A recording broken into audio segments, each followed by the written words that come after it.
Diary of a Wimpy Kid is an incredibly popular book series, selling over 300 million books worldwide. There's 20 books, 6 spin-offs, 8 movies, and even more coming later this year too. Just like anything that gets popular, there's bound to be some knockoffs here and there. Diary of a Wimpy Kid is no exception. The author, Jeff Kinney, also made his thoughts known about this in Diary of a Wimpy Kid Double Down. So we got stuff like Diary of a Wimpy Super Mario, Diary of a Wimpy Pikachu, Diary of a Wimpy Harry Potter, Diary of a Roblox Pro, and a ton of Minecraft ones. That isn't even scratching the surface either. But there's one knockoff that stands out from the rest. It's called Diary of a Zombie Kid. It's so blatantly copying Diary of a Wimpy Kid that Wimpy Kid Incorporated actually filed a lawsuit against it in December of 2011. Let's take a look at some of the news articles covering it. According to BBC News, Wimpy Kid Inc. alleged that Diary of a Zombie Kid is, quote, intended to confuse the public into believing that defendants' books are an addition to such series. Yeah, I can see that. Just looking at the cover alone says it all. They also allege similarities between the two protagonists, artwork, and font. The two protagonists they're referring to are Bill Stokes and Greg Heffley, of course. Bill has 3 strands of hair on his head and wears a backpack, just like Greg. Bill's diary entries are also clearly inspired by Greg's, just look at them. In Publishers Weekly's article, they mentioned that Wimpy Kid Inc. charged the defendant with 8 counts of blatantly infringing its intellectual property. Let's see if I can list all of them. I'll leave a counter in the corner so we can keep track. 1. The cover design, obviously. It's just an edgy version of the original. I don't think I need to elaborate further. 2. The Diary of a Zombie Kid title. Not only did they just replace one word in the title, but the diary is in yellow and the big Zombie Kid text was made using similar paintbrush strokes. 3. Bill Stokes looking too much like Greg, like I mentioned earlier. The newer version of the book tried rectifying this a little, but the older one is pretty obvious. I like how they thought giving Bill a Charlie Brown stripe on his shirt and taking away his backpack would make much of a difference. But is it bad that I sort of like the old design in a weird way? I think it's an interesting idea, and I can see the potential in it if the book was actually good. Yeah, spoiler alert, this book is bad. Like, really bad. Big surprise. But Diary of a Wimpy Kid is already not your typical happy-go-lucky kids book, so an edgier version of it is an interesting concept. I know it would still be a ripoff, but still. Anyway, 4. Just like Bill, his mom looked somewhat similar to Susan with her hairstyle. Let's include his dad too, because he's just a deadbeat version of Frank. 6. The crumpled paper and tape combo on the front and back covers, plus the yellow text on the back. It's a pretty unique trait of the Wimpy Kid books, so that's another strike. Not to mention the shapes of the torn pieces of paper are basically the same but rougher. This perplexes me, because what do you mean they couldn't just come up with a unique torn paper pattern? Were they trying to get sued? 7. Bill's face being on the spine of the book. Another unique trait of the Wimpy Kid books is a Greg face on the spine. Diary of a Zombie Kid just has it towards the bottom instead of at the top. This is also mentioned in an article by Reuters. 8. The similar font, illustrations, and lined pages. Diary of a Zombie Kid copies it for itself. I'm pretty sure that's all 8 of them. Oh yeah, I just want to mention that they also put a trademark next to the title on the cover. I didn't even notice this until I was making a thumbnail because it blends in so well with the paint splatters. I bet that was totally intentional too. That's just deplorable, because really? Now, I was morbidly curious what this book had to offer, so I decided to get it on eBay. I actually got 2 because I wanted to get the old version too, but I was taking a risk with a stock image listing. Please never trust stock listings for certain book editions because they're never accurate. I wanted to return one of them and was ready to ship it back, but they refunded me and said I could keep it. So I guess I have 2 of these now. Lucky me. I'm not gonna try my luck with another stock listing, so that old version's lost to time for all I care. If it even exists in the first place anyway. But if there's one Zombie Kid book that's actually lost media, it's its sequel, Rotten Rules. Uh-huh, they're not too slick with this one either. In fact, we might as well add this to a copycat counter too. There's probably copies of this somewhere, but I looked everywhere and I couldn't find it. There's reviews online that suggest it's out there, so the books must have been recalled pretty quickly. Well, let's get into the book itself. And we're ready to start then with the synopsis on the back. Middle school is horrific enough for any 6th grader's first day, but for Bill Stokes, it's a festering, rotting, undead nightmare. Since Bill's deadbeat dad got arrested trying to burn the house down for the insurance, moms had to make ends meet by volunteering to various medical research companies for cash. This would be fine if she hadn't brought home a mysterious zombie virus. Now Bill has to deal with skin problems and body chemistry changes that make puberty look like a walk in the park. Well, it seems interesting enough. It's willing to take risks with the kind of things it wants to cover. I'll also let this serve as a content warning, but I will say that they don't commit to these things that much. Like, at all. Now let's take a look inside. And I have an issue already. The introductory page has the subtitle, The Journal of Bill Stokes. Why is this a problem, you might ask? Well, let's take a look at the very first page. This is only a replacement diary. I lost my first one in a fire. The fire my dad got arrested for setting. Let's quickly look back to Diary of a Wimpy Kid. With Greg, he labels the book as his journal because he doesn't want people thinking he's on board with the whole diary thing. Bill never once calls his diary a journal, so I think the authors copied that part of Diary of a Wimpy Kid without really considering why that was there. Bill seems like the kind of guy who's fine with calling his book a diary, while Greg wants to make it abundantly clear it's a journal. I think instead it should say something like Bill's high school logbook, or something like that. Which leads to my next talking point. So the reason Bill writes in this is to log his video game high scores for bragging rights. He's also writing this diary to have a link to the aforementioned house fire his dad started for insurance fraud. He had an old diary that got burned, so he's starting a new one in case the fire department or insurance agents need it. Fair enough. He's also writing this book because he's confident he'll become a pro gamer one day. He says soon he'll be able to feed the data into a computer to get information for his perfect pre-game setup. Okay? Bill briefly mentions his dad and how he's happy he's in jail. Not only is he a criminal for burning their house down, but he's also your typical horrible deadbeat dad. Bill hates cheaters and bullies, and his dad was both. After his dad got arrested, his mom had to earn money by being a medicine test volunteer, so she's perpetually screwed up. Bill has it pretty rough, but he still seems somewhat happy. This next entry is about Bill's first day of middle school. Bill's a bit of a dork because he says middle school is a new game and he researched it. Because when there's a new game that comes out, he wants to learn everything about it. Weird analogy, but whatever floats your boat, dude. Bill wanted to lay low, but this Hayek kitty girl named Janine had googly eyes for him. Bill doesn't like her and thinks she's weird. Oh yeah, as you've probably noticed by now, there's a ton of parodies of real-life brands and IPs in this book. Parodies are generally considered fair use, but I still think the authors are playing a dangerous game by including them. Especially since there's some Nintendo parodies in here, and Nintendo is harsh when it comes to their intellectual property.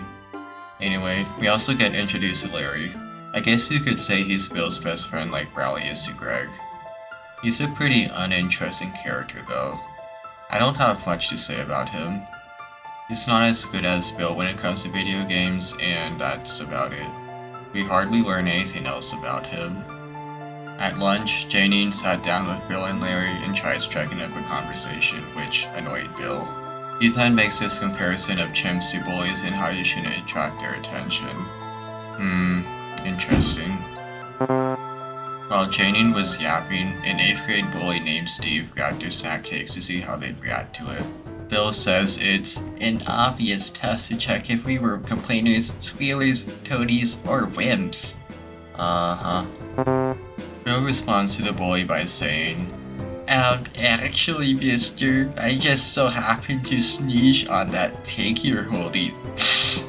Could you perhaps give it back to me? It is such a tasty snack that I was looking forward to consuming as my dessert.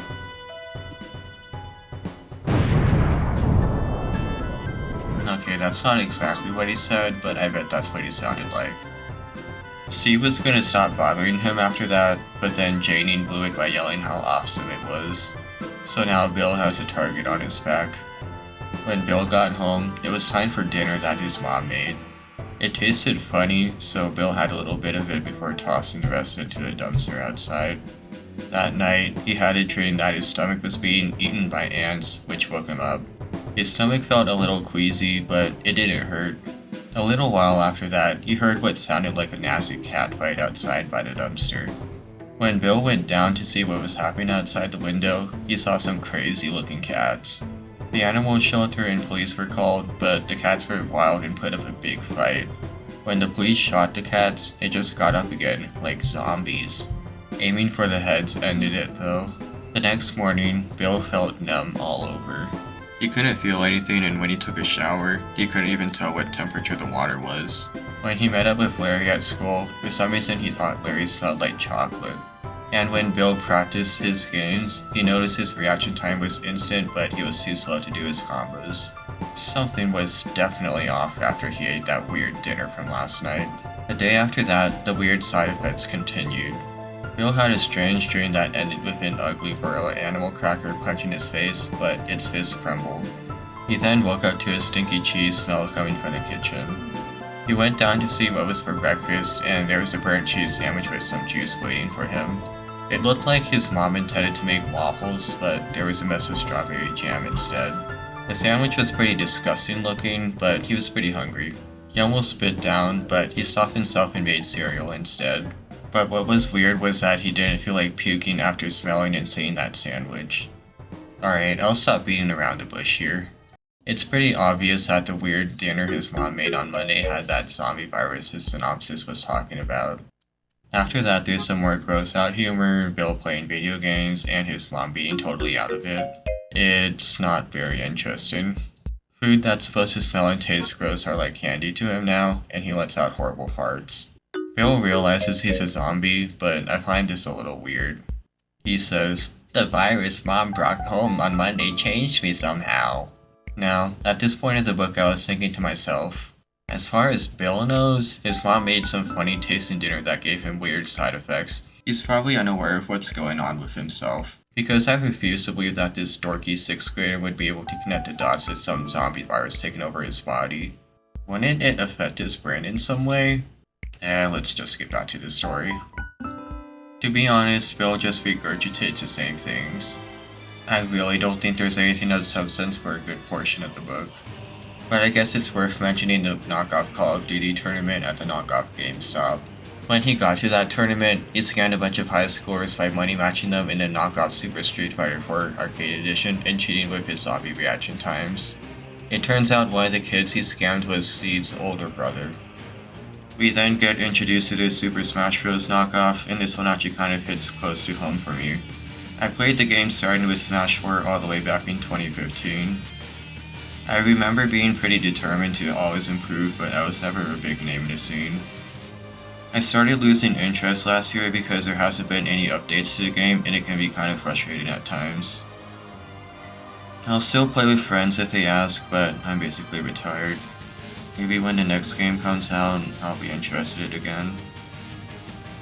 Yeah, maybe the next game. Anyway, Bill mentions that there's this crazy player named Sandweaver that's absolutely farming everyone in this Smash knockoff. I'm not sure if this is a parody of a top fighting game player's tag or what, but it's not ringing any bells for me. I was pretty familiar with the competitive Smash scene, so it's definitely not Smash related. Maybe it's some other top fighting game player, but I wasn't able to find anything. It could just be a unique name the authors came up with, but based on what I've seen so far, I really doubt it. If you guys have any ideas, please let me know. Now Bill went over to his best friend Larry's to play Smash, and let me stop things right there. They aren't called perfects in Smash. It's either JV3 if you 2-stock someone without taking damage, or JV4 if you 3-stock them. Since Brawl was the latest game when this book came out, it would be a JV3. Get it right, Fred and David. So after some more gross out humor, Janine asked Bill if he's heard this cool new video game, and Bill excused himself. More gross out filler later, Bill notices Steve with his big brother. They noticed Bill too and gave him dirty looks. The day after that, Steve went and threatened Bill, saying that he had until tomorrow afternoon to give the money back, and kicked him. But since Bill was feeling numb all over, he didn't mind taking a beating from him. Later. Janine mentions how she's a fan of the Smash knockoff, and it turns out she's Sand Reaper all along. Wowee. By the way this book describes competitive Smash made my eyes roll. There's free-for-alls and items, both of which aren't seen in competitive play whatsoever. There's also these clone power-ups on the stage, which I think is pretty stupid in concept. Apparently every clone you have divides their damage and they pop into nothingness if your opponent touches them. They also get in your way too. So basically you're just adding a computer to the field while you lose your damage output. And any projectile character takes care of them for free. Bill said he had to guess which one was real and which one was fake, but if you played Smash, or any fighting game for that matter, you'll know how a computer plays compared to a real player. This sounds like a skill issue to me, Bill. Well, enough of that. On page 89, there's this character named Mrs. Jefferson who has a poodle. She's not important or anything since she just contributes to more gross out filler, but it sure is a familiar name, isn't it? Blah blah blah, we get to see the bully again. He went to kick Bill again, but Bill bit his leg. Bill got in trouble, his mom got mad, and 2 days later Steve's brother went to punch him and Bill bit his hand. Then Bill went to another Smash tournament, made an alliance with Janine and Larry to beat everyone else, and they all went to top 3 places of the tournament and lived happily ever after. The end! In case you couldn't tell, I got really bored with this book after a certain point. I'll throw some of Bill's own words right back at him. He kept talking a whole lot of nothing about a whole lot of nothing, and it felt like I was reading the same thing over and over. It was mostly gross out zombie humor and Bill talking about video games. The video game parts weren't even good either. I think I made that pretty clear with explaining the awful Smash portrayals. This book's synopsis makes you think it's going to be about middle school, but it really doesn't feel like that's the main focus of this book. Heck, video games aren't even mentioned on said synopsis, and it's a huge part of what little story there is. The best thing I can compare this book to is an essay written by a high schooler. Let's say you're a teacher and you make a high schooler do research on something they aren't all that interested in. 99% of the time, they're going to take information from a few websites and make tweaks on them to make it sound different enough from its source for a passing grade. Just like a high schooler's half-assed essay, there's no original ideas in Diary of a Zombie Kid. Just a ton of different versions of pre-existing ones. There's not a single brand or IP that's completely original. It's always just a parody of something that already exists. And they didn't even do a good job of portraying those original ideas either. It feels like a vague summary of what they are instead, because they sure as hell didn't do any research on competitive Smash. While I was reading this book, I had this feeling in the back of my head that they haphazardly put this together, just like a high schooler's essay. Now, I'm not saying it's bad to take ideas from other sources, not at all. All ideas have to come from somewhere. In fact, I use a lot of inspiration for my videos myself. You just have to flex those creative muscles a little so they aren't blatantly ripping off the source material. It's pretty important to understand this if you want to be an author, otherwise you're going to end up with a lawsuit on your hands. Diary of a Zombie Kid's not afraid to talk about more mature themes, but they hardly do anything with it. I love it when certain media does this, but this is not one of those cases. I went into this thinking it would be an edgier version of Diary of a Wimpy Kid, but instead we got a lot of gross out humor and awful video game parodies. I wasn't expecting a whole lot from this book considering it's a ripoff, but I'm still pretty disappointed. I can see a world where this is a tragic story about a boy and his mother getting infected by a zombie virus and trying to hide it from the public. Now, I'm not expecting any crazy deep stories as cool as that would be, but I don't want to see a bunch of bathroom jokes. Even when I was a kid, I never found that type of humor funny. That's the laziest you can get when it comes to jokes in my opinion. Feels like this book has no direction because there's not really anything progressing the story either. Past events don't come into play that often, and that's a big part of good storytelling.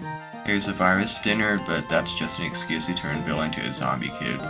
The bully side plot was also a complete nothing burger and nothing would change if it was cut. In fact, that can be said about just about everything in this book. Nothing happens. What makes the older Diary of a Wimpy Kid books special is that they can be enjoyed by people of all ages. Jeff Kinney originally wrote the first draft of the series for an adult audience, and the jokes are relatable to almost anyone. Past events tie together very nicely and it feels very cohesive. I'm not sure if I can say the newer books are written for all ages, but my point still stands. A lot of things in the books happen for a reason, and older events can have an impact much later into the book. Sometimes they span across multiple books too. Now, if the authors of Diary of a Zombie Kid want to make a book filled with bathroom jokes, then fine. That's their book and that's their decision. But copying a book premise and using gross out humor is something else entirely. One positive I'll give this book is the art, but even then it feels like a mishmash of old cartoons, Jeff Kinney's art style, Charlie Brown, and some fourth thing I can't put my finger on. But I'll still give props, it's pretty good. I also want to mention that this series got renamed to Zombie Kid Diaries after the lawsuit. I think they're either really brave or really stupid, because there's still some similarities to the Wimpy Kid books on the covers. And remember how one of the things that they were copying was the bill face on the spine? Well, I guess, bro. I guess technically that's a way of getting around it, but I'm still gonna judge them for it. Also, a side effect of this new cover is that it doesn't even look like a diary anymore. How unfortunate. I was curious about the other books, so I decided to get them as well as the one they handed out on Free Comic Book Day. The first book is basically the same from what I've seen, so there's not much to talk about there. The only difference is I saw the cover design in the opening page. They removed the Journal of Bill Stokes part and changed the illustration. I skimmed through the other books, and it looks like the Free Comic Book Day one is just the first few pages of Rotten Rules, or Grocery Games as I guess it's called now. I found an image of it online that uses a similar cover to Diary of Wimpy Kid The Last Straw, but I'm guessing they had to change it to this. Grocery Games and Rotten Rules are a little interesting because there's two completely different synopses between them. I'll start with Rotten Rules. As a reward for being S-Smart's most efficient and scariest security guard ever, Bill Stokes' zombified mother wins Employee of the Month and a free trip to the Diamond Lake summer camp for her zombified son.